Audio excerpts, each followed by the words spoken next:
ஓம் சாந்தி 23/1/2024 சாக்கார முரளியின் சாரம்.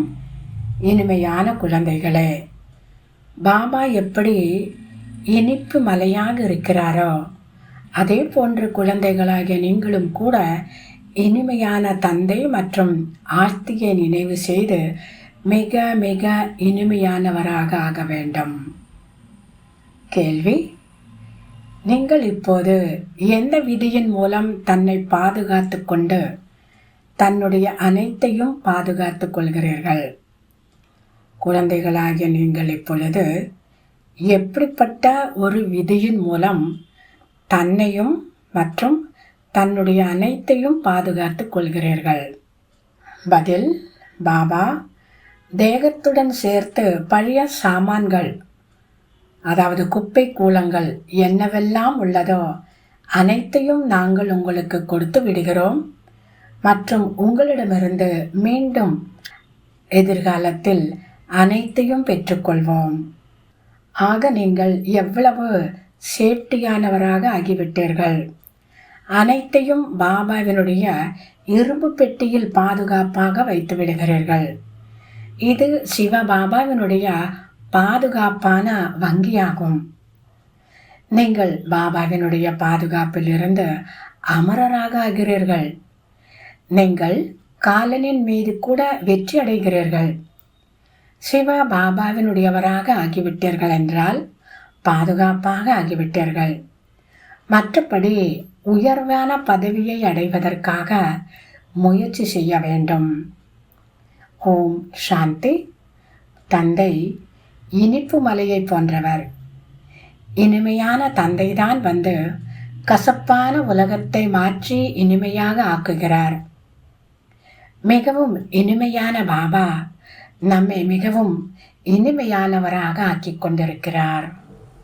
மீண்டும் அதே போன்று தனக்கு சமமாக ஆக்குகிறார். யார் எப்படி இருப்பார்களோ அப்படியே பிறரையும் ஆக்குவார்கள் அல்லவா? ஆக இப்படி மிக மிக இனிமையானவராக ஆவதற்காக இனிமையான தந்தை மற்றும் இனிமையான ஆஸ்தியை நினைவு செய்ய வேண்டும். சாட்சியாக இருந்து கொண்டு குழந்தைகளே, தன்னுடைய நடத்தையை பாருங்கள். பிறருடைய நடத்தையை கூட பார்க்க முடிகிறது. ஆனால் முதலில் தன்னை பார்க்க வேண்டும். பிறரை மட்டும் பார்ப்பதனால் தன்னை மறந்து விடுகிறீர்கள். ஒவ்வொருவரும் தம்முடைய சேவையை செய்ய வேண்டும். பிறருக்கு சேவை செய்வதென்றால் தனக்காக சேவை செய்வதாகும். நீங்கள் சிவ பாபாவின் சேவையை செய்வதில்லை.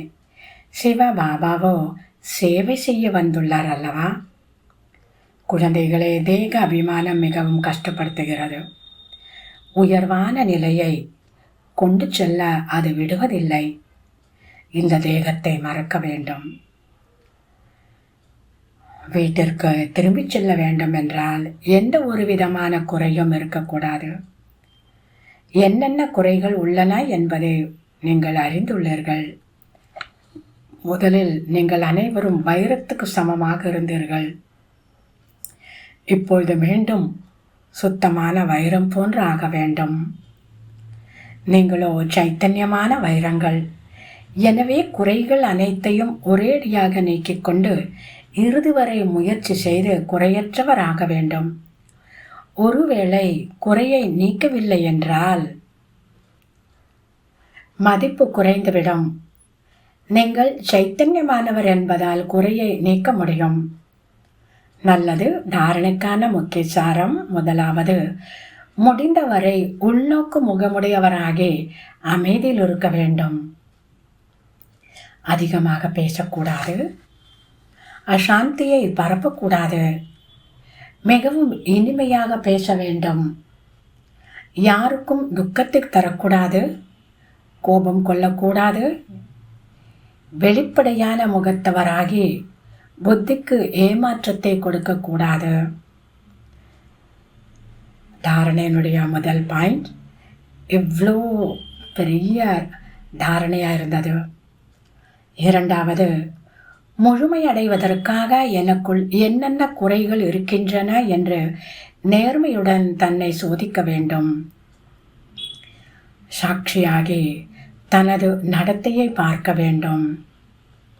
பூதங்களை விரட்டுவதற்கான வழிமுறையை உருவாக்க வேண்டும். வரதானம்: இயற்கை மூலமாக வரப்போகும் நிலைமைகள் மீது வெற்றி அடைந்துவிடும் புருஷோத்தம ஆத்மா ஆவீர்களாக. இயற்கையின் மூலமாக வரக்கூடிய பிரச்சனைகள் மீது வெற்றி அடையக்கூடிய புருஷோத்தம ஆத்மா ஆகுக. விளக்கம்: பிராமண ஆத்மாக்கள் புருஷோத்தம ஆத்மாக்கள் ஆவார்கள். இயற்கை புருஷோத்தம ஆத்மாக்களின் அடிமையாகும்.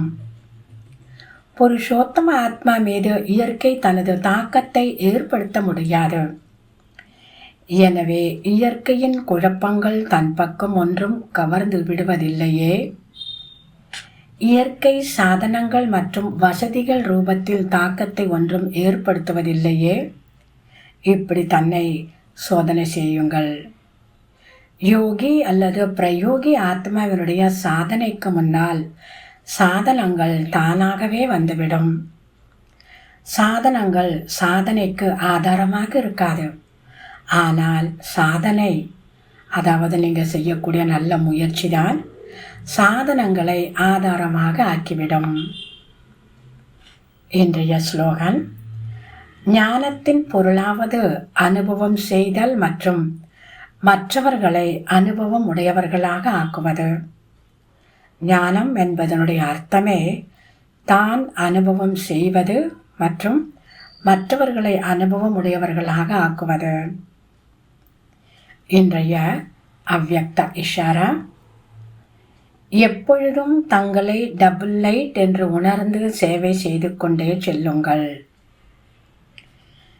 எவ்வளவு சேவையில் லேசான தன்மை இருக்கிறதோ அந்த அளவிற்கு சுலபமாக பறப்பீர்கள் மற்றும் பறக்க செய்ய வைப்பீர்கள்.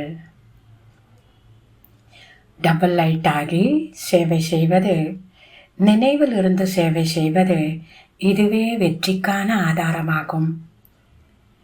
எவ்வளவுதான் சப்தம் நிறைந்த மேலும் எவ்வளவுதான் தமோ குணமுடைய வாயுமண்டலமாக இருந்தாலும் சரி, ஆனால் சைலன்ஸின் சக்தி மூலமாக வீணானது முடிந்து போய்விட்டிருக்கும் காரணத்தினால் சிறந்த நிலையில் நிலைத்திருக்கும் பொழுது, வேஸ்ட்டை விடும் பொழுது, பெஸ்டாக ஆகும் பொழுது எப்பொழுதும் ரெஸ்டான ஒரு அனுபவம் செய்யக்கூடியவர்களாக இருப்பீர்கள். வேஸ்ட்டு அதை முடிக்கும் பொழுது நிச்சயமாக அங்கு மனநிலை பெஸ்டாகும். அப்படி மனநிலை பெஸ்டாகும் பொழுது எப்பொழுதும் ஒரு ரெஸ்ட்டு, ஓய்வான நிலையை அனுபவம் செய்யக்கூடியவராக இருப்பீர்கள். நல்லது.